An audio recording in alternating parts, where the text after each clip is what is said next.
Kalau kita dengar kata partai, yang kebayang pasti politik, pemilu, ya kan? Tapi, gimana kalau ternyata kata ini dalam bahasa Arabnya hizb atau bentuk jamaknya ahzab punya makna yang jauh lebih dalam dan beda banget di Al-Quran. Nah, hari ini kita bakal kupas tuntas gimana satu kata kuno ini dipahami sekarang dan apa sebetulnya makna aslinya. Oke, ini dia gambaran besar pembahasan kita. Pertama, kita bakal bedah satu kata yang punya dua makna. Terus kita lihat konteks sejarahnya di Perang Hondak. Dari situ kita lanjut ke soal teladan di masa krisis, konsep dua partai di Al-Quran, batasan seorang panutan, dan terakhir, kenapa sih makna asli ini penting banget buat kita tahu. Sip, kita mulai dari bagian pertama, satu kata, dua makna. Di sini kita bakal lihat gimana istilah politik yang kita kenal sehari-hari ternyata punya akar teologis yang dalam banget. Jadi, pertanyaannya simpel aja. Pas Al-Quran nyebut kata partai, apa maksudnya sama kayak partai politik yang kita tahu sekarang? Jawabannya mungkin di luar dugaan loh. Nah, ini dia nih kuncinya. Kalau zaman sekarang, partai itu ya soal organisasi politik, ngejar kekuasaan. Tapi di Al-Quran, hizb atau partai itu intinya soal keselarasan moral dan spiritual.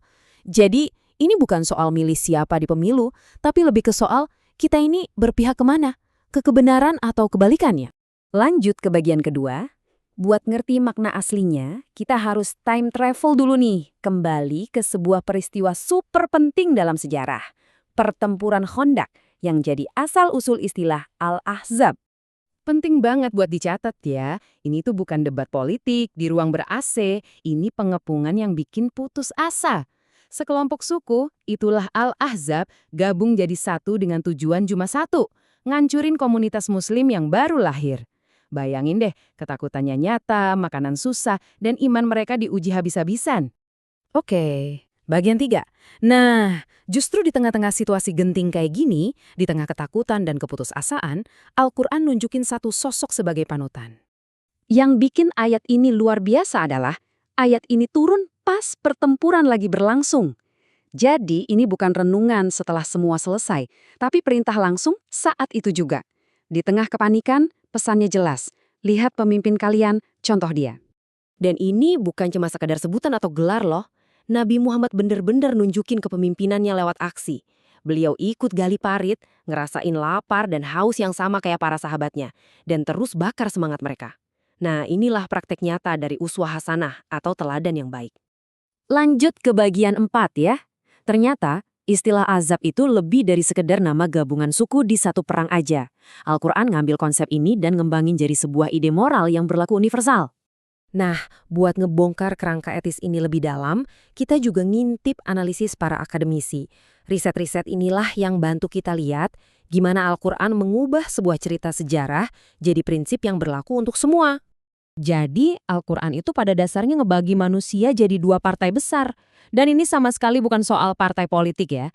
Ini soal pilihan moral yang fundamental. Kita ini ada di pihaknya siapa? Pihak kebenaran Tuhan atau pihak kebatilan? Nah, kutipan ini ngejelasin satu poin penting banget. Kayak yang dibilang ulama sekelas Al-Qaradawi, Al-Quran itu nggak melarang kita punya beda pendapat politik di antara sesama orang beriman. Pembedaan partai di sini itu soal garis batas yang paling dasar, antara iman dan pengingkaran itu sendiri. Hal ini nimbulin pertanyaan menarik di bagian kelima. Kalau Nabi itu teladan sempurna, apakah artinya kita harus jiplak-plak-plak-tiplak semua tindakannya? Coba kita lihat pembedahan keren dari Imam Al-Qarafi. Beliau ngejelasin kalau Nabi itu punya beberapa peran yang beda. Waktu beliau bertindak sebagai Rasul, pesannya itu absolut dan universal. Tapi waktu beliau bertindak sebagai hakim atau pemimpin, keputusannya seringkali kontekstual, disesuaikan sama waktu dan kondisi saat itu. Ini nih yang nambahin nuansa penting banget. Jadi, para ulama udah dari dulu ngebedain mana pesan ilahi Nabi yang abadi dan mana tindakan spesifik beliau sebagai pemimpin di abad ke-7. Kuncinya itu meneladani semangat, prinsip, dan akhlaknya bukan ngikutin detail budayanya secara buta. Oke, kita sampai di bagian terakhir. Kenapa makna asli ini penting? Yuk kita tarik semua benang merahnya dan lihat relevansinya buat kita sekarang. Nah, kelihatan kan ada lost in translation di sini? Ada jurang yang lumayan gede antara pemakaian istilah partai di politik modern sama makna aslinya di Al-Quran yang etis banget. Katanya sama, tapi konsepnya beda jauh. Intinya gini, kalau istilah-istilah agama ditarik ke politik modern tanpa ngerti konteks aslinya, makna luhurnya itu bisa hilang atau bahkan jadi melenceng. Kata itu cuma jadi label kosong, kehilangan bobot spiritual dan moralnya. Dan ini ninggalin kita sama satu pertanyaan buat direnungkan. Bahasa itu punya kekuatan loh, apalagi bahasa yang udah ngebawa beban sejarah dan makna sakral selama ribuan tahun. Jadi pertanyaannya bukan boleh atau enggak kita pakai kata-kata ini, tapi gimana caranya kita memakainya dengan penuh tanggung jawab, rasa hormat, dan pemahaman yang benar.